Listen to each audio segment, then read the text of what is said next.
ವಿಜಯಸಿಂಹ ಅವರೇ ನಮಸ್ಕಾರ. ನಮಸ್ಕಾರ. ಕಳೆದ ಪ್ರಶ್ನೋತ್ತರದ ನಂತರ ಸುಮಾರು ಪ್ರಶ್ನೆಗಳು ಬಂದಿದೆ. ನೀವು ಕೊಟ್ಟಂತಹ ಉತ್ತರಗಳಿಗೆ ಮತ್ತೆ ಉಪಪ್ರಶ್ನೆಗಳು ಕೂಡ ಬಂದಿದೆ. ಆ ಉಪಪ್ರಶ್ನೆಗಳನ್ನು ನಾವು ಈಗ ನಿಮಗೆ ಕೇಳ್ತೀವಿ. ಪ್ರಶ್ನೆಗಳಿಂದಲೇ ಬೆಳೆಯೋದು ಮತ್ತೆ ಶಾಸ್ತ್ರದ ಹೊಸ ಸಾಧ್ಯತೆಗಳು ಗೊತ್ತಾಗೋದೇ ಪ್ರಶ್ನೆಗಳಿಂದ. ಹೌದು.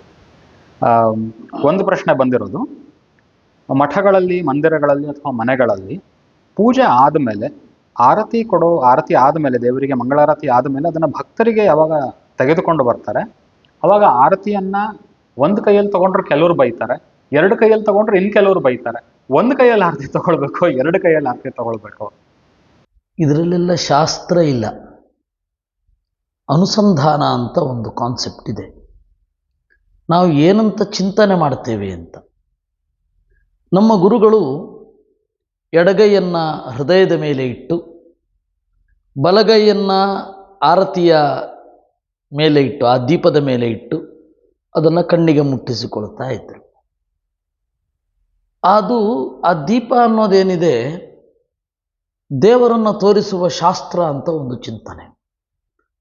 ಆ ಗರ್ಭಗುಡಿಯಲ್ಲಿ ದೇವರನ್ನು ಪರಿಚಯ ಮಾಡಿಸುವುದು ಆರತಿ. ಈಗಿನ ತರಹ ಮೊದಲೆಲ್ಲ ಲೈಟು ಆ ತರಹ ಎಲ್ಲ ಇರಲಿಲ್ಲ. ದೀಪದ ಬೆಳಕಿನಲ್ಲಿ ಕಣ್ತುಂಬಿಕೊಳ್ಳಬೇಕು. ಆ ದೀಪ ಅನ್ನೋದೇನಿದೆ ಅದು ದೇವರನ್ನು ಬೆಳಗಿದ ಒಂದು ಬೆಳಕು. ಆ ಆರತಿ ಅದು ಯಾವುದು ಅಂತಂದರೆ ಶಾಸ್ತ್ರದ ಗರ್ಭದಲ್ಲಿ ಓಡಾಡುವ ನಮ್ಮ ಪ್ರಜ್ಞೆ ಅಥವಾ ಋಷಿಗಳ ಪ್ರಜ್ಞೆ. ಅದನ್ನು ಕಣ್ಣಿಗೆ ಮುಟ್ಟಿಸಿಕೊಳ್ಳೋದು ಅಥವಾ ತಲೆಗೆ ಒತ್ತಿಕೊಳ್ಳೋದು, ಹೃದಯದಲ್ಲಿ ಅದನ್ನು ಇಟ್ಟುಕೊಳ್ತೇನೆ ಅಂತನ್ನುವ ಚಿಂತನೆ. ಹೀಗಾಗಿ ಆರತಿ ತೆಗೆದುಕೊಳ್ಳಬೇಕಾದರೆ ಈ ತರಹ ಮಾಡಿ ಅಂತ ಯಾವ ಶಾಸ್ತ್ರವೂ ಹೇಳಲಿಲ್ಲ. ನಮ್ಮ ಅನುಸಂಧಾನ ಎಡಗೈ ಎದೆಯ ಮೇಲೆ ಇರಬೇಕು, ಬಲಗೈ ಆರತಿಯ ಮೇಲೆ ಬಂದು ತಲೆ ಮತ್ತು ಕಣ್ಣನ್ನು ಮುಟ್ಕೊಳ್ಬೇಕು. ಇದು ಸರ್ವಾಂಗ ಸುಂದರವಾದ ಕ್ರಮ. ನೀವು ಇದನ್ನು ಶಾಸ್ತ್ರದಲ್ಲಿ ಹುಡುಕಿದ್ರೆ ಸಿಗಲ್ಲ. ಪರಂಪರೆಯನ್ನು ನೋಡಿ ನಾವು ಅನುಸಂಧಾನ ಮಾಡಿಕೊಳ್ಳಬೇಕಾದ ರೀತಿ. ಹಾಗೆ ಅದನ್ನು ನಾನು ಕಸ್ಟಮೈಸ್ ಮಾಡ್ಕೊಳ್ತೀನಿ ಅಂತಂದರೆ ನಾನು ಕಸ್ಟಮೈಸ್ ಮಾಡ್ಕೊಳ್ಬಹುದು. ಖಂಡಿತ. ನಮ್ಮ ಶಾಸ್ತ್ರದಲ್ಲಿರುವ ಬ್ಯೂಟಿನೇ ಅದು. ಶಾಸ್ತ್ರದ ಚೌಕಟ್ಟಿನಲ್ಲಿ ಯಾವುದೇ ಬದಲಾವಣೆಗಳಿಗೆ ಅವಕಾಶ ಇದೆ. ಅದು ನಿಂತ ನೀರಲ್ಲ. ನಮ್ಮದು ಯಾವುದೇ ತಾರ್ಕಿಕವಾದ ಮತ್ತು ಭಾವುಕವಾದ ಎರಡೂ ವಿಚಾರಗಳನ್ನು ಮೇಳೈಸಿಕೊಂಡ ಒಂದು ಕ್ರಮ ನಮ್ಮ ಜೀವನ ಪದ್ಧತಿ. ಮೂತ್ರ ವಿಸರ್ಜನೆಯ ಸಂದರ್ಭದಲ್ಲಿ ಜನಿವಾರವನ್ನು ಬಲಕಿವಿಗೆ ಸಿಗಿಸ್ಕೊಂಡು ಮೂತ್ರ ವಿಸರ್ಜನೆ ಮಾಡಬೇಕು ಅಂತ ಹೇಳ್ತಾರೆ ಅಂತ. ಯಾಕೆ ಆ ಥರದ ಪದ್ಧತಿ ಬಂದಿರೋದು? ಅದನ್ನು ಮಾಡಲೇಬೇಕಾ? ಹೇಗೆ? ಅದರ ಸುತ್ತಮುತ್ತಲಿನ ಪ್ರಶ್ನೆಗಳು. ಒಟ್ಟಿನಲ್ಲಿ ಭಾವಾರ್ಥ ಇದು. ಯಾಕೆ ಅದನ್ನು ಬಲಗಿವಿಗೆ ಹಾಕ್ಕೊಂಡು ಮೂತ್ರ ವಿಸರ್ಜನೆಯನ್ನು ಮಾಡಬೇಕು? ಅಲ್ಲ, ಇಳಿಬಿದ್ದಿರೋದು ಬಲಗಡೆ ಕಡೆ ಆದ್ದರಿಂದಾಗಿ ಅದನ್ನು ಬಲಗಿವಿಗೆ ಸುತ್ತಕೊಳ್ಳೋದು ಅಷ್ಟೇ. ನೋಡಿ, ಮೊದಲೆಲ್ಲ ಶರ್ಟೆ ಹಾಕ್ತಾ ಇರಲಿಲ್ಲ. ಬಹಳ ಹಿಂದೆ ಬಯಲಲ್ಲಿ ಹೋಗ್ತಾ ಇದ್ರು. ಆಗ ಅದು ತಾಗಬಾರದು ಅಂತ, ಅಥವಾ ನಮ್ಮ ಬೇರೆ ಯಾವುದೋ ಶುದ್ಧಿ ಕ್ರಿಯೆಯಲ್ಲಿ ಅದು ಅಡಚಣೆಯಾಗಬಾರದು ಅನ್ನುವ ದೃಷ್ಟಿಯಿಂದ ಅದು ಹಾಕ್ಕೊಳ್ತಾ ಇದ್ರು ಅಷ್ಟೆ. ಆದರೆ ಅದಕ್ಕೆ ಅನೇಕ ಸೈಂಟಿಫಿಕ್ ವಿವರಣೆಗಳು ಬಂತು, ಅವರಿಗೆ ತೋಚಿದ ಹಾಗೆ. ಆದರೆ ಅದು ಯಾವುದು ಶಾಸ್ತ್ರದಲ್ಲಿ ಕಾಣಲ್ಲ. ಅದನ್ನು ನಾವಿವತ್ತು ಸೈನ್ಸಿನ ಎಕ್ಸ್ಪೆರಿಮೆಂಟ್ಗೆ ಒಳಪಡಿಸ್ತೇವೆ ಅಂತನ್ನೋದು ಕಷ್ಟದ ಸಂಗತಿ. ಈಗ ನಾವು ಆ ಮೂತ್ರವನ್ನು ವಿಸರ್ಜನೆ ಮಾಡುವಂತಹ ಕ್ರಮ ಬಹಳ ಬದಲಾವಣೆಯಾಗಿದೆ. ಅದರಿಂದಾಗಿ ನಿಮ್ಮ ಅನುಕೂಲವನ್ನು ನೋಡಿಕೊಳ್ಳಿ. ಆ ಜನಿವಾರ ಅಥವಾ ಶಿವದಾರ ಅಪವಿತ್ರ ಆಗಬಾರದು. ಅಪವಿತ್ರ ಆಗದಂತೆ ನೀವು ಏನು ಬೇಕಾದರೂ ಮಾಡಿ ಅಷ್ಟೇ. ಆಶೀರ್ವಾದ ಮಾಡುವಾಗ ಮಕ್ಕಳು ನಮಗೆ ನಮಸ್ಕಾರ ಮಾಡಿದಾಗ ತಂದೆ ತಾಯಿಯವರು ಅವರ ನೆತ್ತಿಯನ್ನು ಅಘ್ರಾಣಿಸಬೇಕು ಅಂತ ಹೇಳ್ತಾರೆ ಅನ್ನೋದು ಒಂದು ಕಡೆ. ಇದು ರಾಮಾಯಣದಲ್ಲೂ ಬರುತ್ತೆ ಅಂತ ಹೇಳ್ತಾರೆ. ಏನು ಅದರ ಹಿಂದಿನ ಆಲೋಚನೆ? ಅಲ್ಲ, ಅದು ಒಂದಕ್ಕೆ ಮಾತ್ರ ಅಲ್ಲ, ಪ್ರದಕ್ಷಿಣೆ ಬರೋದು ಹೇಳ್ತಾರೆ. ಚಿಕ್ಕವರು ದೊಡ್ಡವರಿಗೆ ಪ್ರದಕ್ಷಿಣೆ ಬರೋದು ಇದೆ, ದೊಡ್ಡವರು ಚಿಕ್ಕವರಿಗೆ ಪ್ರದಕ್ಷಿಣೆ ಬರೋದು ಇದೆ. ಪೂರ್ತಿ ಒಪ್ಕೊಂಡಿದ್ದೀವಿ ಅಂತ. ಅದರ ಅರ್ಥ, ಈಗ ರಾಮನಿಗೆ ಕೌಸಲ್ಯ ಪ್ರದಕ್ಷಿಣೆ ಮಾಡ್ತಾಳೆ ಹೊರಡುವಾಗ, ದಶರಥ ರಾಜನಿಗೆ ರಾಮ ಪ್ರದಕ್ಷಿಣೆ ಮಾಡ್ತಾನೆ. ಈಗ ಪ್ರದಕ್ಷಿಣೆ ಮಾಡುವ ಪದ್ಧತಿ ಇಲ್ಲ. ಮತ್ತೆ ನೀವು ನೆತ್ತಿಯನ್ನು ಮುಟ್ಟೋದು ಮೂಸೋದು ಇದು ನಿಮ್ಮ ಮನೆತನದಲ್ಲೇ ಅದು ಬಂದಿದೆಯಾ ಅಂತ ನೋಡಿ, ಅಸಹಜವಾಗದಂತೆ ನೋಡಿಕೊಳ್ಳಿ. ನೆತ್ತಿಯನ್ನು ಮೂಸೋದು ಯಾಕೆ ಅಂತ ಹೇಳಿದ್ರೆ ಪ್ರೀತಿಯ ಸಂಕೇತ. ಈಗ ನಾಮಕರಣ ಮಾಡುವಾಗ ನೆತ್ತಿಯನ್ನು ಒಂದು ಬಾರಿ ಮೂಸುವಂತೆ ಹೇಳ್ತಾರೆ. ನೆತ್ತಿಯನ್ನು ಮೂಸೋದು ಅಂತ ಹೇಳಿದ್ರೆ ಪೂರ್ಣವಾಗಿ ಅನುಭವ ಅಷ್ಟೆ. ನಿಮ್ಮನ್ನು ನಾನು ಪೂರ್ಣವಾಗಿ ಒಪ್ಪಿಕೊಂಡಿದ್ದೇನೆ, ಮುಟ್ಟಿದ್ದೇನೆ, ನಿಮ್ಮ ಮೈಯ ಪರಿಮಳವನ್ನು ಆಸ್ವಾದನೆ ಮಾಡಿದ್ದೇನೆ ಅನ್ನೋದು ನಿಮ್ಮ ಮೇಲಿನ ಪ್ರೀತಿಯ ಅಥವಾ ಸ್ವೀಕಾರದ ಸಂಕೇತ. ಅದು ಮಾಡದೇ ಇದ್ದರೆ ಸ್ವೀಕಾರ ಮಾಡದೇ ಇರೋ ಹಾಗ ಅಂದರೆ ಇಲ್ಲ. ನೀವು ಮಾನಸಿಕವಾಗಿ ಸ್ವೀಕಾರ ಮಾಡಿರ್ತೀವಿ. ಈಗ ಮಿತ್ರರಿರ್ತಾರೆ, ಈಗ ನನಗೆ ನೀವು, ನಿಮಗೆ ನಾನು ನೆತ್ತಿಯನ್ನೇನೂ ಆಸ್ವಾದನೆ ಮಾಡಲ್ಲ, ಆದರೆ ಸ್ವೀಕಾರ ಇದೆ. ಮಕ್ಕಳನ್ನು ಮಾಡುವಾಗ ಅದು ಅವರಿಗೆ ಆ ರಕ್ಷಣೆಯ ಫೀಲ್ ಬರುತ್ತೆ. ಮಕ್ಕಳಿಗೆ ನಾವು ಮಕ್ಕಳ ನೆತ್ತಿಯನ್ನು ಮೂಸಿದಾಗ, ಮಕ್ಕಳ ನೆತ್ತಿಯನ್ನು ತಡವಿ ಆಶೀರ್ವಾದ ಮಾಡಿದಾಗ ಅವರಿಗೆ ಒಂದು ಭದ್ರತೆ. ಯಾವುದೇ ಚಿಕ್ಕವರು ನಿಮಗೆ ಮಕ್ಕಳಂತೆ ಅನಿಸಿದವರನ್ನು ನೀವು ಆ ಪವಿತ್ರ ಭಾವನೆಯಲ್ಲಿ ಮುಟ್ಟಿದರೆ ಅವ್ರಿಗೊಂದು ಫೀಲ್, ಅದು ಅಸಹಜವಾಗುವಂತೆ ಕಾಣುತ್ತಾ. ನಿಮ್ಮ ಯಾವುದಾದರೂ ಕುಟುಂಬದ ಸಮಾರಂಭದಲ್ಲಿ ಅಥವಾ ಯಾವುದಾದ್ರೂ ಭಾವುಕ ಸಂದರ್ಭದಲ್ಲಿ ಅದು ನಿಮ್ಮ ಮೇಲೆ ಡಿಪೆಂಡು, ಮತ್ತು ಆ ಪರಿಸ್ಥಿತಿಯ ಮೇಲೆ ಡಿಪೆಂಡು. ಇದರಿಂದಾಗಿ ನೋಡಿ, ಉಚಿತವಾಗಿ ನಡೆದುಕೊಳ್ಳಿ. ಶಾಸ್ತ್ರ ಅಂದರೆ ಏನು? ಯಾವುದು ನಮಗೆ ಇದು ಹೀಗೆ ಮಾಡಬೇಕು ಅಂತ ವಿಧಿಸುತ್ತೋ ಅದು ಶಾಸ್ತ್ರ. ಶಾಸ್ತ್ರ ಮೂಲಭೂತವಾಗಿ ವೇದ, ಮಹಾಭಾರತ, ಆಮೇಲೆ ಪಂಚರಾತ್ರ, ಪುರಾಣ, ಮೂಲ ರಾಮಾಯಣ. ಈ ಇತಿಹಾಸ ಅನ್ನುವ ಶಬ್ದದಿಂದ ಪಂಚರಾತ್ರ ಮತ್ತು ಮಹಾಭಾರತವನ್ನು ತಗೊಳ್ಳುತ್ತಾರೆ. 4 ವೇದ ಆಯ್ತಲ್ಲ, ಋಗ್ವೇದ, ಯಜುರ್ವೇದ, ಅಥರ್ವವೇದ, ಸಾಮವೇದ. ಇದಾದ ಮೇಲೆ ಇತಿಹಾಸ, ಪೂಜಾಕ್ರಮದ ಇತಿಹಾಸ ಬಂದು ಪಂಚರಾತ್ರ. ಮನುಷ್ಯನ ಇತಿಹಾಸ, ಮದುವೆ ಯಾವಾಗ ಶುರು ಆಯಿತು, ಯಾಕೆ ಶುರು ಆಯಿತು, ಪ್ರಜಾಪ್ರಭುತ್ವ ಯಾವಾಗ ಇತ್ತು, ಯಾಕೆ ರಾಜಪ್ರಭುತ್ವ ಬಂತು, ಮೊದಲು ಹೇಗಿದ್ದರು ಜನ, ಆಮೇಲೆ ಅವರ ಕಾನ್ಸೆಪ್ಟಿನಲ್ಲಿ ಏನು ಬದಲಾವಣೆ ಆಯಿತು, ಇದನ್ನು ಹೇಳುವ ಇತಿಹಾಸ ಮಹಾಭಾರತ. ಆಮೇಲೆ ಪುರಾಣಗಳು, ಅದಾದ ಮೇಲೆ ಮೂಲ ರಾಮಾಯಣ. ಇವತ್ತು ಮೂಲ ರಾಮಾಯಣ ಸಿಗೋದಿಲ್ಲ. ಸುಮಾರು 100 ಕೋಟಿ ಶ್ಲೋಕ ವಿಸ್ತಾರ ಇರುವ ರಾಮಾಯಣ, ಅದನ್ನು ನಾವಿವತ್ತು ಕಳ್ಕೊಂಡಿದ್ದೀವಿ. ಅದರಿಂದಾಗಿ ಪಂಚರಾತ್ರ, ಇತಿಹಾಸ, ಪುರಾಣ ಅಂತ 3, ಈ 7 ಜನ ತಾಯಿಂದಿರು. ಹೇಗೆ ನಮ್ಮನ್ನು ಹೆತ್ತ ತಾಯಿ ನಮ್ಮ ತಂದೆಯನ್ನು ತೋರಿಸ್ತಾಳೋ ಹಾಗೆ ವೇದವೆಂಬ ಈ ತಾಯಿ ನಮ್ಮ ಇಡೀ ಜಗತ್ತನ್ನು ಹೆತ್ತ ದೇವರು ಅನ್ನುವ ತಂದೆಯನ್ನು ತೋರಿಸ್ತಾಳೆ. ಈ 7 ಜನ ತಾಯಿಂದಿರು ಅಂತ. ಇದನ್ನು ಶಾಸ್ತ್ರ. ಯಾರಿಗೆ ಒಂದು ವಿಪರೀತವಾದ ಕಾಮ ಇರುತ್ತೆ ಅವನಿಗೆ ಶಾಸ್ತ್ರ ಅರ್ಥ ಆಗಲ್ಲ. ಯಾರಿಗೆ ವಿಪರೀತವಾದ ಲೋಭ ಇರುತ್ತೆ ಅವನಿಗೆ ಶಾಸ್ತ್ರ ಅರ್ಥ ಆಗಲ್ಲ. ಈ ದೋಷಗಳಿಂದ ಆಚೆ ಬಂದರೆ ಶಾಸ್ತ್ರ ಅರ್ಥ ಆಗುತ್ತೆ. ಶಿಷ್ಯನಿಗೆ ಒಂದು ವೇಳೆ ಗುರುಗಳನ್ನ ಪರೀಕ್ಷೆ ಮಾಡುವ ಯೋಗ್ಯತೆ ಇದ್ದರೆ, ಅಂದ್ರೆ ಗುರುಗಳನ್ನ ಪರೀಕ್ಷೆ ಮಾಡುವ ಜ್ಞಾನ ಅವನಲ್ಲಿದ್ದರೆ, ಅಂತಹ ಶಿಷ್ಯನಿಗೆ ಗುರುವಿನ ಅವಶ್ಯಕತೆ ಏನಿದೆ? ಏನಿದೆ ಅಂತ ಹೇಳಿದ್ರೆ 2 ಸಮಸ್ಯೆ ಇದೆ ಇಲ್ಲಿ. ಒಂದು, ಈ ಗ್ರಂಥ ಏನು ಹೇಳುತ್ತೆ ಅಂತ ಗೊತ್ತಾಗಬೇಕಲ್ವ. ಈ ಗ್ರಂಥದ ಭಾಷೆ ಬೇರೆ ಇರಬಹುದು, ಆ ಭಾಷೆ ಅವನು ನೋಡಬೇಕಾಗತ್ತೆ. ಇದು ನಂಬರ್ 1. ನಂಬರ್ 2, ಗ್ರಂಥದಲ್ಲಿ ಸೂಚಿತವಾದ ಆಳವಾಗಿ ಅನುಭವಿಸಿದರೆ ಅವರಿಗೆ ಮಾತ್ರ ತಿಳಿಯಬಹುದಾದ ಕೆಲವೊಂದು ರಹಸ್ಯಗಳಿರುತ್ತೆ. ಅದಕ್ಕೆ ಗುರುಗಳು ಬೇಕು. ಬ್ರಹ್ಮದೇವರನ್ನು ಗುರು ಅಂತ ತಗೊಳ್ಳೋದು ಶಾಸ್ತ್ರದಲ್ಲಿ. ಗುರುಗಳ ಮೂಲಕ ದೇವರ ಹತ್ತಿರ ಹೋಗಬೇಕು ಅಂತಂದರೆ ಬ್ರಹ್ಮದೇವರ ಮೂಲಕ ದೇವರ ಹತ್ರ ಹೋಗಬೇಕು ಅಂತ. ಅದು ಹೆಂಗೆ ಹೋಗೋದು? ನಮಗೆ ಕಾಣಲ್ಲ. ಈಗ ಇರುವ ಉಪಾಧ್ಯಾಯರಲ್ಲಿ ಗುರುತ್ವವನ್ನು ಚಿಂತನೆ ಮಾಡಿ ಇವರಲ್ಲಿ ದೇವರೇ ನಿಂತು ನನಗೆ ಪಾಠ ಹೇಳ್ತಾ ಇದ್ದಾನೆ ಅಂತ ಚಿಂತಿಸಿ ನಾವು ಆ ಪಾಠವನ್ನು ಕೇಳೋದು. ಆ ಪ್ರತೀಕದಲ್ಲಿ ದೋಷ ಬಂದಾಗ ಪ್ರತೀಕವನ್ನು ಬಿಡಬೇಕಾಗತ್ತೆ. ಇವಾಗ ನಾವು ಪೂಜೆ ಮಾಡ್ತಾ ಇರುವ ಒಂದು ಕಲ್ಲಿನ ಮೂರ್ತಿಯೋ ಏನೋ ಇರುತ್ತೆ, ಅದಕ್ಕೆ ಭಂಗ ತಾಗತ್ತೆ, ಏನೋ ಆಗಿ ಅದಕ್ಕೆ ಭಿನ್ನ ಆದರೆ ಅದನ್ನು ಪೂಜೆ ಮಾಡಲಿಕ್ಕಿಲ್ಲ. ಆ ರೀತಿ ಯಾವುದೋ ಒಂದು ದೋಷ ಅನ್ನೋದು ಈ ಉಪಾಧ್ಯಾಯರಲ್ಲಿ ಬಂದರೆ ಅದನ್ನು ಬಿಡಲಿಕ್ಕೆ. ಹಾಗೆ ಮಾನುಷವಾದ ಸಹಜ. ಇವಾಗ ಬ್ರಾಹ್ಮಣ ಕ್ಷತ್ರಿಯ ಇಬ್ಬರ ಮೇಲೆ ಧರ್ಮರಾಜನದೊಂದು ಪ್ರಶ್ನೆ ಇದೆ.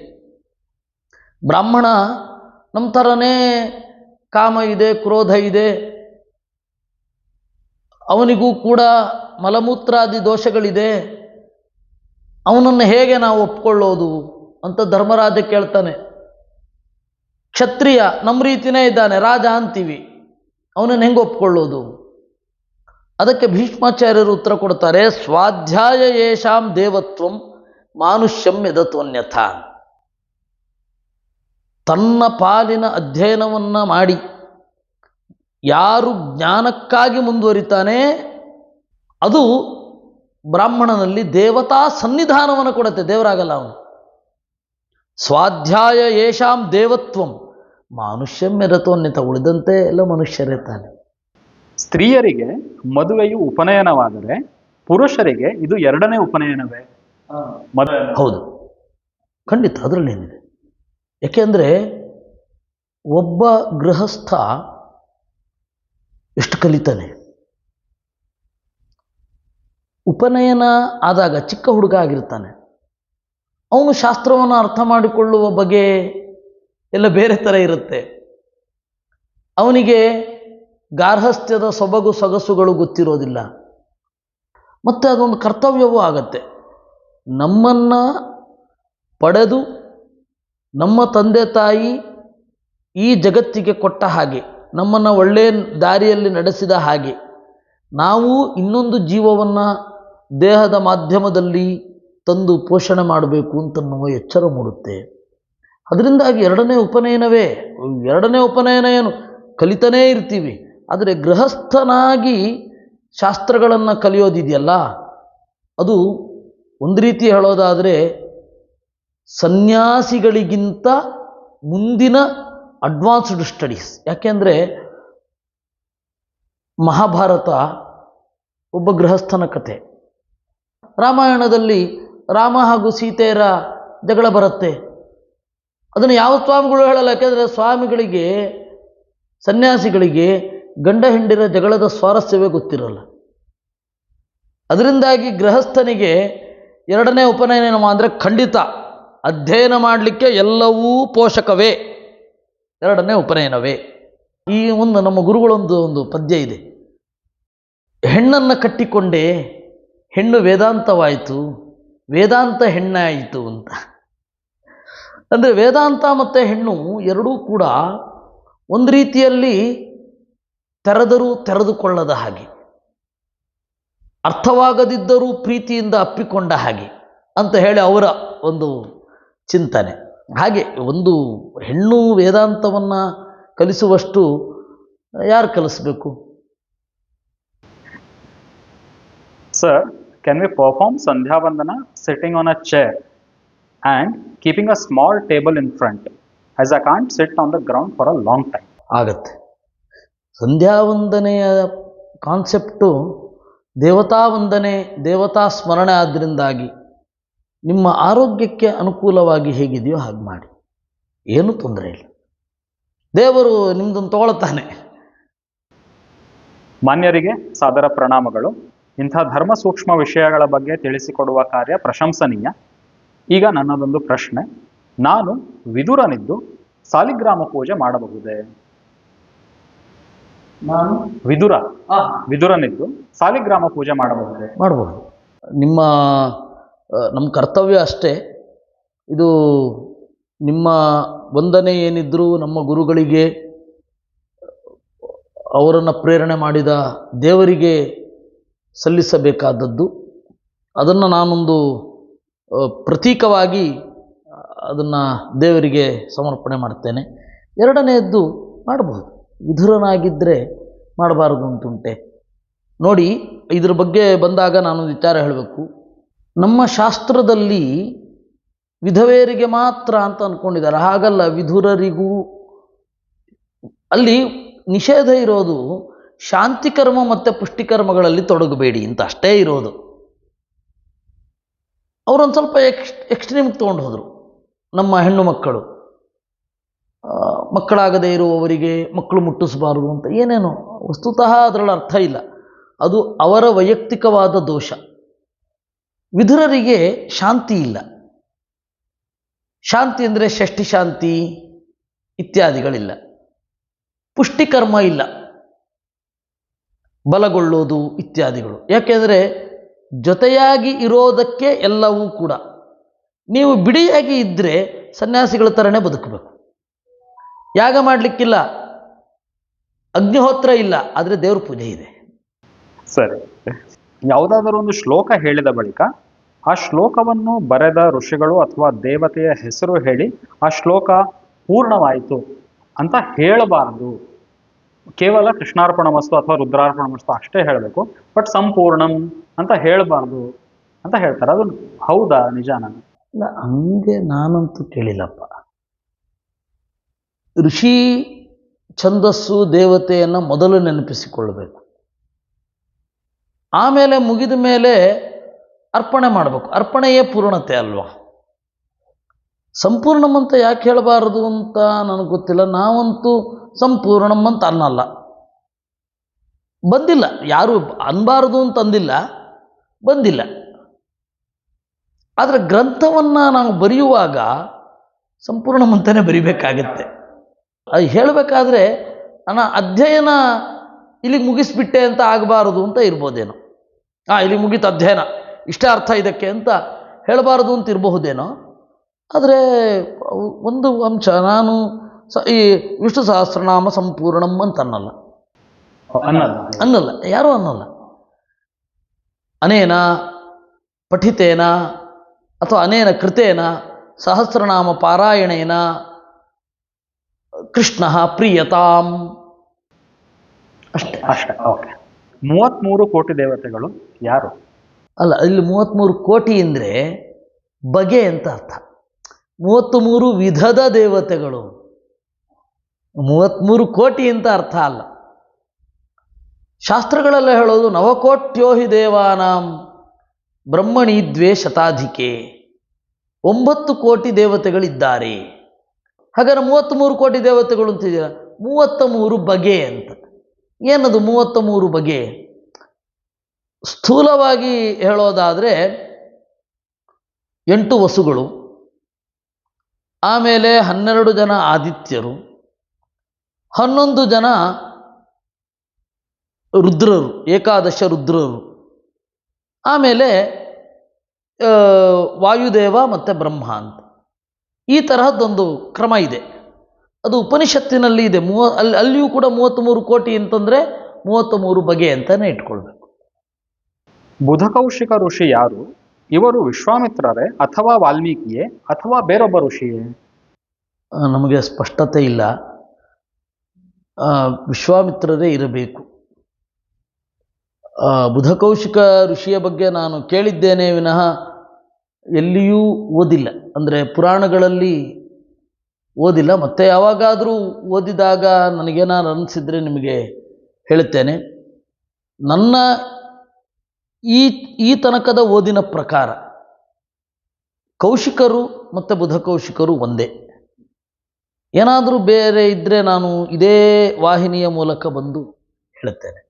ಛಾಂದೋಗ್ಯ ಉಪನಿಷತ್ತಿನಲ್ಲಿ ಬರುವ ಹಾರಿದ್ರುಮತ ಗೌತಮ ಹಾಗೂ ಅಹಲ್ಯಾಪತಿ ಗೌತಮ ಇವರಿಬ್ಬರು ಒಬ್ಬರೇ ಅಥವಾ ಬೇರೆ ಬೇರೆ ಬೇರೆ ಬೇರೆ ಬೇರೆ? ಯಾಕೆಂದರೆ ತಂದೆ ಬೇರೆ ಬೇರೆ. ವಾಜಶ್ರವಸರ ಮಗ ನಚಿಕೇತ ಹಾಗೂ ಉದ್ದಾಲಕ ಋಷಿಯ ಮಗ ನಚಿಕೇತ ಇವರಿಬ್ಬರು ಒಬ್ಬರೇ ಅಥವಾ ಬೇರೆ ಬೇರೆಯೇ? ಇಲ್ಲ, ಅದು ಉಷನ್ನ ವೈ ವಾಜಶ್ರವಸಸ್ಸರ್ವ ವೇದ ಸಂದದೌ ತಸ್ಯ ನಚಿಕೇತ ನಾಮ ಪುತ್ರ ಆಸ ಅಂತಿದೆ. ಅಲ್ಲಿ ನೀವು ತೈತ್ತಿರೀಯ ಬ್ರಾಹ್ಮಣದ ವ್ಯಾಖ್ಯಾನ ಮೊದಲಾದವುಗಳನ್ನು ನೋಡಿದರೆ ವಾಜಶ್ರವಸ್ಸಿನ ಮಗಳು ಅರುಣಾ ಅಂತ, ಆ ಅರುಣೆಯ ಮಗ ಉದ್ದಾಲಕ, ಆರುಣಿಹಿ ಉದ್ದಾಲಕ ಅಂತ. ಇವ್ರಿಗೆ ಬಹಳ ದೂರ ಆಗ್ತಾರೆ. ತಾತ ಅಥವಾ ಮುತ್ತಾತನ ಸಂಬಂಧ, ಮುತ್ತಾತನ ರೀತಿ ಇವರು. ಅದರಿಂದಾಗಿ ವಾಜಶ್ರವಸ್ಸು ಏನಿದ್ದಾರೆ ಅವರು ವಾಜಶ್ರವೋ ನಪ್ತ ಅಂತ, ವಾಜಶ್ರವಸ್ಸಿನ ಮೊಮ್ಮಗನ ಪರಿಧಿಯಲ್ಲಿ ಬರುವವರು. ಹೀಗಾಗಿ ಉದ್ದಾಲಕನ ಮಗ ನಚಿಕೇತ ಅಂತನ್ನೋದು ಶಾಸ್ತ್ರಸಿದ್ಧ. ಶುಭ ಕಾರ್ಯಕ್ರಮದಲ್ಲಿ ಓಕಳಿ ನೀರಿನಲ್ಲಿ ಆರತಿ ಮಾಡಿ ತಿಲಕವನ್ನ ಇಟ್ಟು ಅದನ್ನು ಹೊರಗಡೆ ಚೆಲ್ಲುವುದರ ಹಿಂದಿನ ಅರ್ಥ ಏನು? ಅದು ದೃಷ್ಟಿ ಪರಿಹಾರ ಅಂತ. ಏನಾದರೂ ಆಪತ್ತುಗಳು ಸಂಭವಿಸುವುದಿದ್ದರೆ ಹೋಗಲಿ ಅಂತ ಹೇಳಿ ದೇವತಾರಾಧನೆ ಮಾಡಿ ಅದರಲ್ಲಿ ಎಲ್ಲವೂ ಬರಲಿ ಅಂತ ಹೇಳಿ ಆಚೆ ಚೆಲ್ಲೋದು, ದೃಷ್ಟಿ ತೆಗೆಯುವ ಕ್ರಮ ಅಷ್ಟೇ. ಮುಟ್ಟಾದವರನ್ನು ನಡೆಸಿಕೊಳ್ಳುವುದರ ರೀತಿಯ ಹಿಂದಿರುವ ಸರಿ ತಪ್ಪುಗಳು ಮತ್ತು ನಂಬಿಕೆ ಅಪನಂಬಿಕೆಗಳು, ಇದರ ಅನ್ವಯತೆ ಮತ್ತು ಪಾಲಿಸಲೇಬೇಕಾದ ನಿಯಮಗಳು. ಇಂದಿನ ಹೆಣ್ಣು ಮಕ್ಕಳು ಈ ಆಚರಣೆ ನಿಯಮಗಳನ್ನು ಬಹುವಾಗಿ ವಿರೋಧಿಸುತ್ತಾರೆ. ಆದ್ದರಿಂದ ಈ ನನ್ನ ಪ್ರಶ್ನೆ. ಅಲ್ಲ, ಅವರಿಗೆ ರೆಸ್ಟ್ ಬೇಕಿರುತ್ತೆ. ಏಕೆಂದರೆ ಈ ಗಂಡು ಮಕ್ಕಳಿದಾರಲ್ಲ, ಮುಟ್ಟಾದಾಗಲೂ ಕೆಲಸ ಮಾಡು ಅಂತ ಹೇಳ್ತಾರೆ. ಆದರೆ ಸಾಮಾನ್ಯವಾಗಿ ಮುಟ್ಟಾದಾಗ ನೋವು ಇರುತ್ತೆ. ನೋವು ಇದ್ದವರನ್ನು ನಡೆಸಿಕೊಳ್ಳುವ ರೀತಿ ಹೇಗೆ? ಒಂದು ಕಡೆ ಕೂತ್ಕೊಂಡಿರುವಂಥ. ವಿಪರೀತ ನೋವಿದ್ದವರು, ಅವರಿಗೆ ಹಾರ್ಮೋನ್ ಇಂಬ್ಯಾಲೆನ್ಸ್ ಆಗಿ ಅವರ ಒಂದು ಸಿಟ್ಟು, ಅವರ ಒಂದು ಇದು, ಅದೆಲ್ಲಕ್ಕೆ ಒಂದು ರೆಸ್ಟು ಅಗತ್ಯ ಇದೆ. ಪ್ರಾಯ ಈಗ ಮತ್ತೆ ಸರ್ಕಾರಿ ಲೆವೆಲಲ್ಲಿಯೇ ಅದು ನಡೀತಾ ಇದೆ, 3 ದಿವಸದ ರಜೆ ಕೊಡಬೇಕು ಅಂತನ್ನೋದು. ಅದು ಅವ್ರನ್ನ ಬೇರೆ ಇಡ್ತಾ ಇರೋದಲ್ಲ, ಅವ್ರಿಗೆ ರೆಸ್ಟ್ ಕೊಡ್ತಾ ಇರೋದಷ್ಟೇ. ಅದು ಕೊಡುವವ್ರಿಗೂ ಗೊತ್ತಿರಬೇಕು, ಇಸ್ಕೊಳ್ಳೋರ್ಗೂ ಗೊತ್ತಿರಬೇಕು. ನಮಗೆ ಅನ್ನೋದು ಕೊಡುವವರಿಗೆ ಮೈಲಿಗೆ ಅಂತ ಬಂದ್ಬಿಟ್ಟಿದೆ. ಮೈಲಿಗೆ ಅಲ್ಲ ಅದು. ಯಾಕೆಂದರೆ ಅವರು ಅದರಿಂದ ಶುದ್ಧ ಆದರೆ ತಾನೇ ಅವರು ಪುತ್ರೋತ್ಪತ್ತಿಗೆ ಅರ್ಹರಾಗೋದು. ಅದೊಂದು ಪ್ರಾಕೃತಿಕ ಪ್ರೊಸೆಸ್. ಅವರಿಗೆ ಪೂಜೆ ಮೊದಲಾದವುಗಳನ್ನೆಲ್ಲ ತೀರ ಸಂಕ್ಷೇಪ ಮಾಡಿ ಬೇಗ ಮುಗಿಸಿ ಅವರಿಗೆ ಬೇಕಾದ್ದನ್ನು ಕೊಟ್ಟರೆ ಅವರು ಆನಂದದಿಂದ ಇರ್ತಾರೆ. ಶ್ವಾನಗಳನ್ನು ಸಾಕಬಾರದೆಂದು ಕೆಲವು ಸಂಪ್ರದಾಯಸ್ಥರು ಹೇಳುತ್ತಾರೆ. ಇದರ ಬಗ್ಗೆ ನಿಮ್ಮ ನಿಲುವು? ಅಗತ್ಯ ಇಲ್ಲದೆ ಇರೋದನ್ನು ಯಾಕೆ ಮಾಡಬೇಕು ಅಂತ ಒಂದು. ರಕ್ಷಣೆಗಾಗಿ ಅಂತಂದರೆ ಅವು ಮನೆ ಹೊರಗಡೆ ಇರುತ್ತೆ. ಇವರು ಮುದ್ದಿಗಾಗಿ ಸಾಕುವ ನಾಯಿಗಳು ಈ ರಕ್ಷಣೆ ಏನು ಕೊಡಲ್ಲ, ಒಳಗಡೆ ಇಟ್ಕೊಳ್ಳೋದ್ರಲ್ಲಿ ಅರ್ಥ ಇಲ್ಲ. ಸಮಸ್ಯೆ ಏನು ಅಂತಂದರೆ, ನಾಯಿ ಇದೆ ಅಂತ ತಪ್ಪಿಲ್ಲ ಪಾಪ. ನಾಯಿಯನ್ನು ಇವರು ಯಾವ ಪ್ರತಿನಿಧಿಯಾಗಿ ತಗೊಳ್ತಾ ಇದ್ದಾರೆ ಅನ್ನೋದ್ರ ಮೇಲೆ ತಪ್ಪಿದೆ. ಮನುಷ್ಯರ ಸ್ಥಾನವನ್ನು ತುಂಬುತ್ತೆ, ಮಕ್ಕಳ ಸ್ಥಾನವನ್ನು ತುಂಬುತ್ತೆ ಅಂತನ್ನುವ ಎಕ್ಸ್ಟ್ರೀಮ್ನಲ್ಲಿ ತಗೋತಾ ಇದ್ದಾರೆ. ನಾನು ಕೇಳೋದು, ಮನುಷ್ಯರನ್ನೇ ಹಾಕಿ ಪ್ರೀತಿಸಬಹುದಲ್ಲ ಅಂತ. ಅದಕ್ಕೆ ಉತ್ತರ ಅವ್ರದ್ದು ಏನಿರುತ್ತೆ ಗೊತ್ತಾ? ಇಲ್ಲ, ಮನುಷ್ಯರಲ್ಲಿ ಸ್ವಾರ್ಥ ಇರುತ್ತೆ. ಆ ಸ್ವಾರ್ಥ, ನಿಸ್ವಾರ್ಥ ಮನೋಭಾವದಿಂದ ಪ್ರಾಣಿಗಳಿರ್ತವೆ. ಅಪ್ಪ, ಪ್ರಾಣಿಗಳ ಅವಶ್ಯಕತೆನೇ ಅಷ್ಟು. ನಾಯಿ ಒಳಗಡೆ ಏನು ಅಂದ್ಕೊಂಡಿರುತ್ತೋ ಏನು ಗೊತ್ತು, ಅದಕ್ಕೆ ಮಾತು ಬರಲ್ಲ, ಅದಕ್ಕೆ ಪ್ರಜ್ಞೆ ಇಲ್ಲ. ಅದರಿಂದಾಗಿ ನಿನ್ನ ಜೀವನ ಶೈಲಿಯನ್ನು ಅದು ಪ್ರಶ್ನೆ ಮಾಡಲ್ಲ. ಅಂದ ಮಾತ್ರಕ್ಕೆ ಓ ಮನುಷ್ಯರಾಗಿಂತ ಅದೇ ಹೆಚ್ಚು ಪ್ರೀತಿಸುತ್ತೆ ಅಂತ ಅಂದ್ಬಿಡೋದಾ? ಯಾವ ಲೆವೆಲಲ್ಲಿ ನಾವಿದ್ದೀವಿ? ಯಾವುದೇ ಪ್ರಾಣಿಯನ್ನು ಸಾಕುವಾಗ ನಂದಿದೆ ಪ್ರಶ್ನೆ. ನಾಯಿದ್ದು ತಪ್ಪಿಲ್ಲ, ನಮಗೆ ನಾಯಿ ಮೇಲೆ ದ್ವೇಷ ಇಲ್ಲ. ಆದರೆ ನಾಯಿಗಳನ್ನು ಸಾಕಲಿಕ್ಕೆ ಇವರು ಕೊಡ್ತಾರಲ್ಲ ಕಾರಣಗಳು, ನಮ್ಮನ್ನು ಉತ್ಕಟವಾಗಿ ಪ್ರೀತಿಸುತ್ತೆ, ಅಯ್ಯೋ ನಾವು ಹೇಳಿದ್ದನ್ನೆಲ್ಲ ಕೇಳುತ್ತೆ, ನಮ್ಮ ಮನೆ ಮಗುವಿನ ತರಹ. ಆ ಮನೋಭಾವದ ಹಿಂದೆ ಇರುವ ಕೆಟ್ಟ ಸ್ವಾರ್ಥದ ಬಗ್ಗೆ ಪ್ರಶ್ನೆ. ಇಲ್ಲಾಂದ್ರೆ ನಾಯಿ ಸಾಕೋದಕ್ಕೆ ಯಾವುದೇ ವಿರೋಧ ಅಂತ ಏನು? ನಾಯಿ ಸಾಕ್ಲಿಕ್ಕೆ ವಿರೋಧ ಇಲ್ಲ, ನಾಯಿ ಸಾಕ್ಲಿಕ್ಕೆ ವಿರೋಧ ಇಲ್ಲ. ಅವಶ್ಯಕತೆ ಇದೆಯಾ ಅಂತ ನೋಡಿಕೊಳ್ಳಿ. ಈಗ ತೋಟದ ಮನೆಯಲ್ಲಿ ಧರ್ಮರಾಜನದ್ದು ನಾಯಿ ಇದೆ ಅಂತ ಬರುತ್ತೆ. ನಾಯಿ ಇತ್ತು. ಆದರೆ ಅದು ಯಾಕೆ ಅಂದರೆ ಬೇಟೆ ನಾಯಿ, ಬೇಟೆಗಾಗಿ ಮಾತ್ರ. ಆಮೇಲೆ ಕೆಲವೊಂದು ನಿರ್ಜನ ಪ್ರದೇಶದಲ್ಲಿರ್ತಾರೆ, ಅವರಿಗೆ ನಾಯಿಯೇ ಬೇಕು. ಯಾಕೆ ಅಂತಂದರೆ ನಾಯಿಗಳಿಲ್ಲದೆ ಹೋದರೆ ಕಳ್ಳರು ಕಾಕರು ಬರ್ತಾರೆ, ಅಲ್ಲಿ ಸಾಕ್ಲೇಬೇಕಾಗತ್ತೆ, ಅನಿವಾರ್ಯತೆ. ನನ್ನ ತಮ್ಮನ ಮನೆಯ ಹತ್ತಿರ ಒಬ್ಬರು ಇದ್ದರು. ಅವರು ಆ ನಾಯಿ ಎದ್ವಾ ತದ್ವಾ ಬೀದಿ ನಾಯಿಗಳಿಗೆ ಅನ್ನ ಹಾಕ್ತಾರೆ. ಆ ನಾಯಿ ಬೇರೆಯವರಿಗೆ ಅಟ್ಯಾಕ್ ಮಾಡುತ್ತೆ. ನನ್ನ ತಮ್ಮನ ಮಗಳು ಪುಟ್ಟ ಹುಡುಗಿ, ಅವಳು ನಟಿಸ್ಕೊಂಡು ಬಂತು, ಇವನು ತಗೊಂಡ ಬೈದ ಅವನು. ಅದಕ್ಕೆ ಅವರು ಸಾಕ್ತಾ ಇದ್ದವರು, ಏನ್ರಿ ನಾಯಿಗಿಂತ ಮಗು ಹೆಚ್ಚಾಗೋಯ್ತಾ ಅಂತ ಕೇಳಿದ್ರು. ನಮ್ಮ ಜನದ ಲೆವೆಲ್ ಎಲ್ಲಿಗೆ ಬಂತು? ಈ ಬೇಸಿಕ್ ಕಾನ್ಸೆಪ್ಟೇ ಗೊತ್ತಿಲ್ವಲ್ಲ ಇವುಗಳಿಗೆ ಅಂತ ಹೇಳಿ ನಮ್ಮ ಮನುಷ್ಯರ ಮೇಲೆ ಸಿಟ್ಟು ಬರುತ್ತೆ. ಸರ್, ನಾವು ಶೂದ್ರರು, ನಾವು ಗೋಪಿಚಂದನ ತಿಲಕ ಹಾಕಬಹುದಾ? ಕೆಳಗೆ ತುಳಸಿ ನಾಮ ಹಾಕಿ ಅದನ್ನು ಹಾಕಬಹುದು? ಹಾಕ್ಬೋದು. ಅದು ನೋಡಿ, ಇದು ನಾವು ಮಾಡಿದ್ದಲ್ಲ, ದೇವರು ಹೇಳಿದ್ದು. ನೀವು ದೇವರ ಭಕ್ತರು, ನಮ್ಮ ಭಕ್ತರಲ್ಲ. ನಾನು ದೇವರ ದಾಸ ಅಂತ ಹೇಳಿ, ದೇವರನ್ನು ನಾನು ಒಪ್ಪಿಕೊಂಡಿದ್ದೇನೆ ಅಂತ ಹೇಳಿ ನೀವು ಇದನ್ನು ಮಾಡಲಿಕ್ಕೆ ಸ್ವತಂತ್ರರಿದ್ದೀರಾ? ಮಾಡಿ, ಪ್ರೀತಿಯಿಂದ ಮಾಡಿ, ದೇವರು ಒಲಿತಾನೆ. ಊಟದ ಸಂದರ್ಭದಲ್ಲಿ ಸಾಮಾನ್ಯವಾಗಿ ಹಾಡುಗಳನ್ನ, ಶ್ಲೋಕಗಳನ್ನ ಹೇಳ್ತಾರೆ. ಆ ಪದ್ಧತಿ ಯಾಕೆ? ದೇವ್ರ ನೆನಪಾಗ್ಲಿ ಅಂತ ಅಷ್ಟೇ, ಮತ್ತೇನಿಲ್ಲ. ಮತ್ತೆ ಇನ್ನೊಂದೇನು ಗೊತ್ತಾ, ಒಳ್ಳೆ ಊಟ ಮಾಡ್ತಾ ಇರ್ಬೇಕಾದ್ರೆ ಒಳ್ಳೆ ಹಾಡು ಕೇಳೋಣ. ಅದು ಹಾಡೋರು ಕೆಟ್ಟದಾಗಿ ಕೇಳಿದ್ರೆ ನಾವೇನು ಮಾಡ್ಲಿಕ್ಕೆ ಬರೋಲ್ಲ. ಆದರೆ ಸಾಧಾರಣ ಪದ್ಧತಿ ಅಲ್ಲೇ ಉಂಟಲ್ಲ, ಇದು ಭೋಜನ ಕಾಲೇ ಗೋವಿಂದ ನಾಮಸ್ಮರಣಂ ಅಂತ ಅಷ್ಟೇ ಇರೋದು. ನಾನ್ ಬ್ರಾಹ್ಮಿನ್ಸ್ ಅವರು ಉಪನಯನವನ್ನು ಹೇಗೆ ಮಾಡ್ಕೊಳ್ಬೇಕು? ಅದಕ್ಕೆ ಪ್ರತ್ಯೇಕವಾದ ಇದಿದೆ, ಗಾಯತ್ರಿ ಮಂತ್ರದ ಕ್ರಮ ಎಲ್ಲ ಇದೆ. ನಮ್ಮ ಗುರುಗಳು ಪೇಜಾವರ ಸ್ವಾಮಿಗಳು ಕೊಟ್ಟಿದ್ದಾರೆ. ನೀವು ನನ್ನನ್ನು ಕಾಂಟ್ಯಾಕ್ಟ್ ಮಾಡಿದ್ರೆ ನಾನೊಬ್ಬರು ನಂಬರ್ ಕೊಡ್ತೇನೆ, ಭರತರಾಜ ಅರಸ್ ಅಂತ. ಅವರು ನಿಮಗೆ ಎಲ್ಲವನ್ನೂ ಹೇಳ್ತಾರೆ, ಹೇಗೆ ಪೂಜಿಸಬೇಕು, ಹೇಗೆ ಸಂಧ್ಯಾ ವಂದನೆ ಮಾಡಬೇಕು ಅಂತೆಲ್ಲ ಹೇಳ್ತಾರೆ. ಶ್ರೀಹರಿ's body is described in Madhva Siddhanta as the embodiment of Jnana and Ananda, not made of objects in Prakriti. Both Jnana and Ananda are unmanifest. They can be possessed and experienced but cannot be seen. How can they constitute a body? This is not clear to me. Request you to elaborate this. ಇದು ಮಧ್ವ ಸಿದ್ಧಾಂತದ್ದಲ್ಲ, ಉಪನಿಷತ್ತಿನಲ್ಲಿರುವಂಥದ್ದು. ಉಪನಿಷತ್ತಿನಲ್ಲಿ ಚಿನ್ಮಾತ್ರ ಅಂತ ಹೇಳಿ ಇರೋದು, ಹಿರಣ್ಮಯ ಪುರುಷ ಅಂತ ಹೇಳಿ ಇರುವಂಥದ್ದು.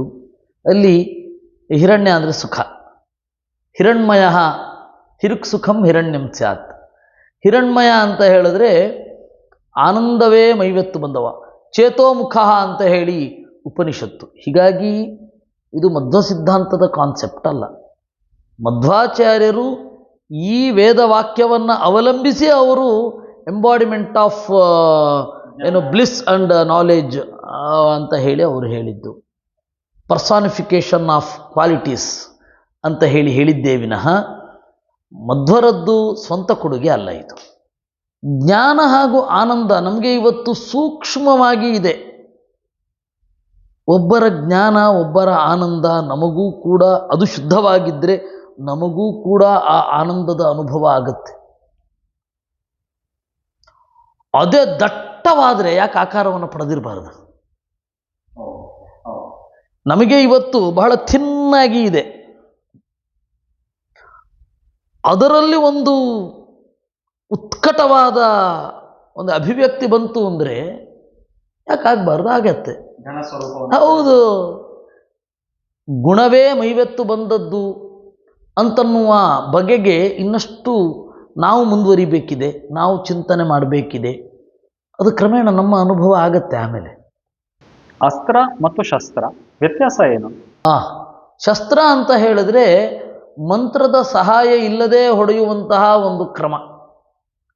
ಅಸ್ತ್ರ ಅಂದರೆ ಮಂತ್ರ ಹೇಳಿ ಎಸೆಯುವಂತಹ ಯಾವುದೇ ಶಸ್ತ್ರ ಅಸ್ತ್ರ ಆಗತ್ತೆ. ಈಗ ನೋಡಿ, ಅಶ್ವತ್ಥಾಮ ಹುಲ್ಲು ಕಡ್ಡಿಯಲ್ಲಿ ಎಸಿಲಿಲ್ವ? ಆಮೇಲೆ ಭಗದತ್ತ ಅಂತ ಹೇಳಿ ಒಬ್ಬ ನರಕಾಸುರನ ಮಗ, ಅವನು ಸವೈಷ್ಣವಾಸ್ತ್ರಂ ಚತದಾಂಕುಶೇ ಕರೋತ್, ನಾರಾಯಣಾಸ್ತ್ರವನ್ನು ಆನೆಯ ಅಂಕುಶದಲ್ಲಿ ಮಾಡಿ ಎಸೆದನಂತೆ. ಅದರಿಂದಾಗಿ ಅದಕ್ಕೆ ಬಹಳ ಸಾಧನೆ ಬೇಕು. ಅಸ್ತ್ರವನ್ನು ಚಿಂತನೆ ಮಾಡಿ ಆ ದೇವತೆಯನ್ನು ಒಲಿಸಿಕೊಂಡು ಅದನ್ನು ಎಸೆಯುವಂಥದ್ದು. ಈ ಅಸ್ತ್ರ ಅನ್ನೋದೇನಿದೆ ನಿರಂತರ ಮಂತ್ರದ ಪಠನದಿಂದ ಸಿದ್ಧಿಸ್ಕೊಂಡಿರ್ತಾರೆ. ಆ ಸಂದರ್ಭದಲ್ಲಿ ಒಂದು ಸರ್ತಿ ಅಂದ್ಕೊಂಡ ಇದನ್ನು ಪ್ರಯೋಗಿಸ್ತಾ ಇದ್ದಾನೆ ಅಂತ ಪ್ರಯೋಗಿಸೋದು ಅಷ್ಟೇ ವಿನಃ ಈ ಧಾರಾವಾಹಿನಲ್ಲಿ ತೋರುತ್ತಾರೋದ್ರೆ ಹಿಂಗೆ ಮಾಡ್ತಾ ಇದ್ರೆ ಅವನೇನು ಕಡಲೆಪುರಿ ತಿಂತಾ ಇರ್ತಾನೆ ಎದುರುಗಡೆ ಇರೋನು. ನಮಗೆ ಎಲ್ಲೋ ಹೊಡೆಯೋದು, ಆ ಬಾಣ ಹಿಂಗೆ ಸುರುಸುರು ಬತ್ತಿ ಥರ ಆಡೋದು, ಎಂಥದ್ದು ಇವೆಲ್ಲ. ಆಮೇಲೆ ಕೃಷ್ಣ ಚಕ್ರವನ್ನು ಹಿಂಗೆ ಎಸೆಯೋದು, ಇವರು ಹೀಗೆ ಇಟ್ಕೊಂಡ್ಬಿಟ್ಟಿರ್ತಾರಲ್ಲ, ಇದು ಹಿಂಗೆ ಮೇಲ್ಗಡೆ ಹೋಗಬೇಕು, ಯಾಕೆಂದರೆ ಇಲ್ಲಿ ಬೆಳ್ಕತ್ರಿಸೋದ್ರೆ ಅಂತ ಪಾಪ ಅವ್ರಿಗೆ ಯೋಚನೆ, ಹಿಂಗೆ ಹೋಗೋದು. ಇವೆಲ್ಲ ನಿರ್ದೇಶಕರ ಯುದ್ಧ ವಿದ್ಯೆಯ ಅರಿವಿಲ್ಲದೆ ಇರೋದ್ರಿಂದಾಗಿ ಆಗಿದ್ದು. ಸೊ ಆಕ್ಚುಲಿ ಕೃಷ್ಣ ಎಸಿತಾನೆ, ಹೀಗೆ ಎಸೆಯೋದು ಸುದರ್ಶನ ಹೌದು. ಆ ಥರದ್ದು ಇದು ಗದೆ ಅಂತಂದರೆ ಒಂದು ಹೀಗೆ ಅದೆಲ್ಲ ಇವರಿಗೆ ಆ ಯುದ್ಧದ ಒಂದು ಸ್ವಲ್ಪ ಪರಿಜ್ಞಾನವೇ ಇಲ್ಲ. ಅದರಿಂದಾಗಿ ಚಕ್ರವ್ಯೂಹ ಅಂದರೆ ಮಕ್ಕಳನ್ನ ಇದು ಶಾಲೆ ಮಕ್ಕಳನ್ನ ನಿಲ್ಲಿಸೋ ಹಾಗೆ ನಿಲ್ಲಿಸ್ಬಿಡೋದು. ಆ ಥರ ಆಗತ್ತಾ? ನಮ್ಮ ಜನರಿಗೆ ಅದು ಎಂಥದೂ ಐಡಿಯಾ ಬರಲಿಲ್ಲ ಅದು.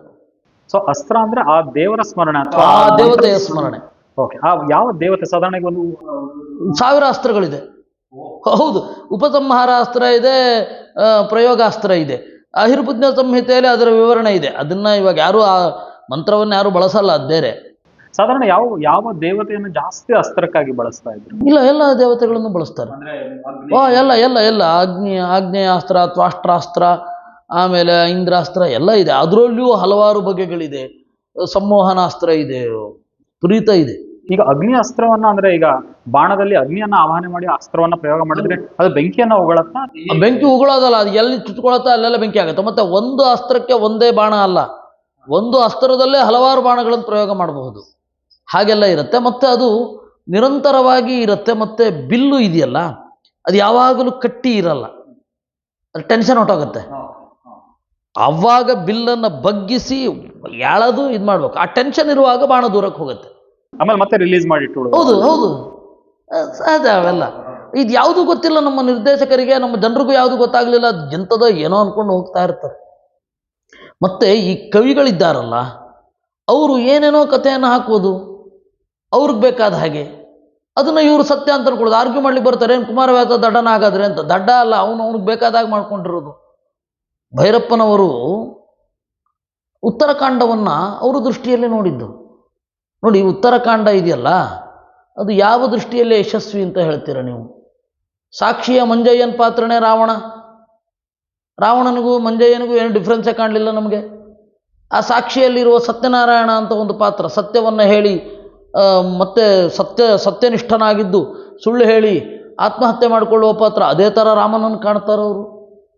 ಯಾವ ರೀತಿಯಲ್ಲಿ ಒಂದು ಹೊಸ ಪಾತ್ರ, ಹೊಸ ರೀತಿ, ಹೊಸ ಧ್ವನಿ, ಹೊಸ ಮಾನಸಿಕತೆ, ಅದನ್ನ ಯಾವುದನ್ನೂ ಕೊಡಲಿಲ್ಲ. ಎಲ್ಲ ಹಿಂದಿನದ್ದೇ ನೆರಳು. ರಾಮಾಯಣವನ್ನು ಅವರು ಆ ರೀತಿ ನೋಡಿದ್ರು ಅಷ್ಟೆ. ಅದರಿಂದಾಗಿ ಅದು ಅವ್ರ ದೃಷ್ಟಿ, ಪರ್ವ ಅವ್ರ ದೃಷ್ಟಿ.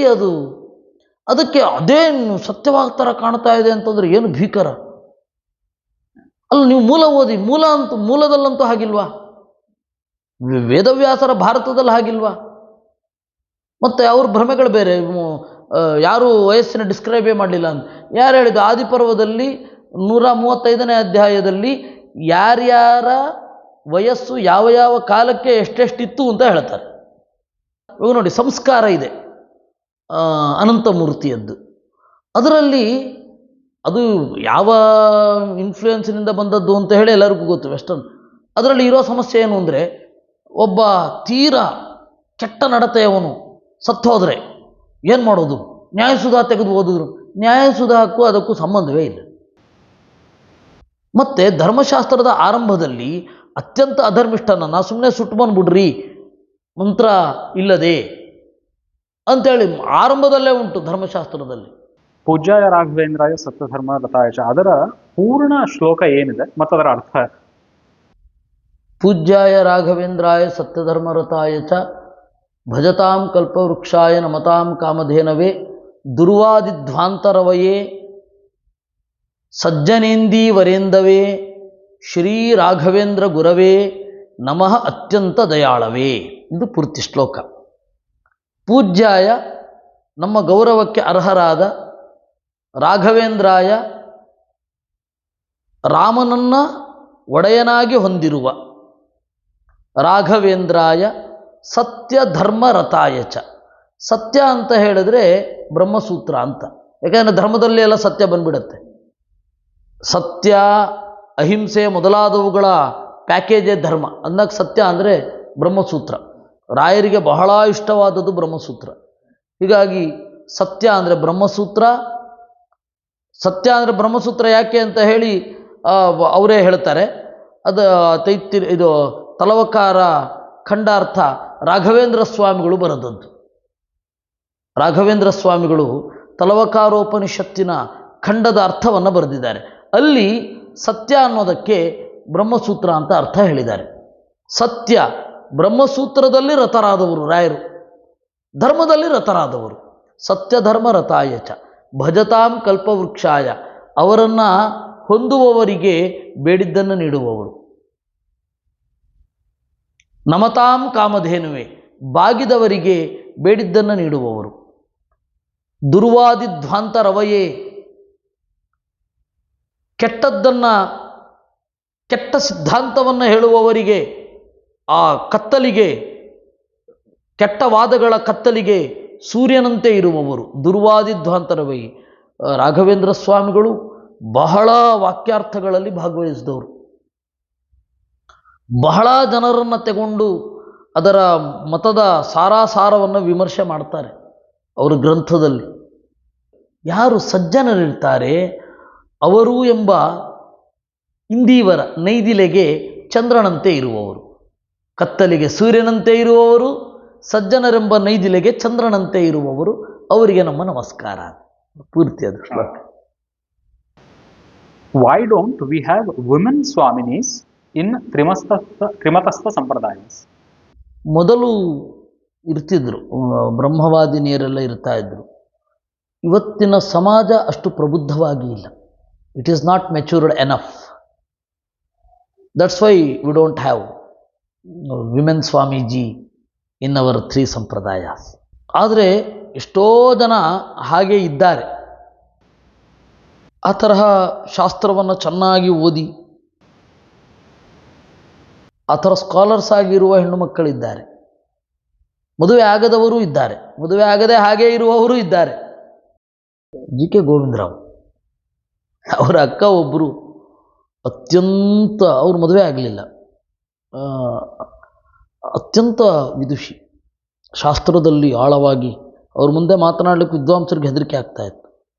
ಆ ತರಹದ ವೈದುಷ್ಯ ಅವ್ರಿಗಿತ್ತು. ಇದ್ದಾರೆ. ಆದರೆ ಸನ್ಯಾಸಿನಿಯರಾಗಿಲ್ಲ. ಅಂದರೆ ಹೇಳಿದ್ನಲ್ಲ, we are not matured enough ಅಂತ. ಧನ್ಯವಾದ ವಿಜಯಸಿಂಹ ಅವರೇ. ನಮಸ್ಕಾರ. ವೀಕ್ಷಕರೇ, ನಿಮಗೆ ಈ ಕುರಿತಂತೆ ಇವತ್ತಿನ ಸಂವಾದದ ಬಗ್ಗೆ ಅಥವಾ ಈ ಸಂವಾದದಿಂದ ಹುಟ್ಟಿಕೊಂಡಂತಹ ಮತ್ತಷ್ಟು ಪ್ರಶ್ನೆಗಳಿದ್ರೆ ಅದನ್ನ ನೀವು ನಮ್ಮ ಈ ವಿಡಿಯೋದ ಕೆಳಗಡೆ ಕಮೆಂಟ್ ಸೆಕ್ಷನ್ ನಲ್ಲಿ ನಿಮ್ಮ ಪ್ರಶ್ನೆಗಳನ್ನ ಕೇಳಬಹುದು. ಮುಂದಿನ ಸಂವಾದದಲ್ಲಿ, ಮುಂದಿನ ಪ್ರಶ್ನೋತ್ತರದಲ್ಲಿ ನಾವು ಆ ಪ್ರಶ್ನೆಗಳನ್ನ ಮತ್ತೆ ಆಚಾರ್ಯ ವಿಜಯಸಿಂಹ ಅವರ ಮುಂದೆ ಇಟ್ಟು ಅದರ ಪರಿಹಾರಗಳನ್ನ ಮತ್ತೆ ಉತ್ತರಗಳನ್ನ ಪಡೆದುಕೊಳ್ಳುವಂತಹ ಪ್ರಯತ್ನವನ್ನ ಮಾಡ್ತೀವಿ. ಧನ್ಯವಾದ. ನಮಸ್ಕಾರ.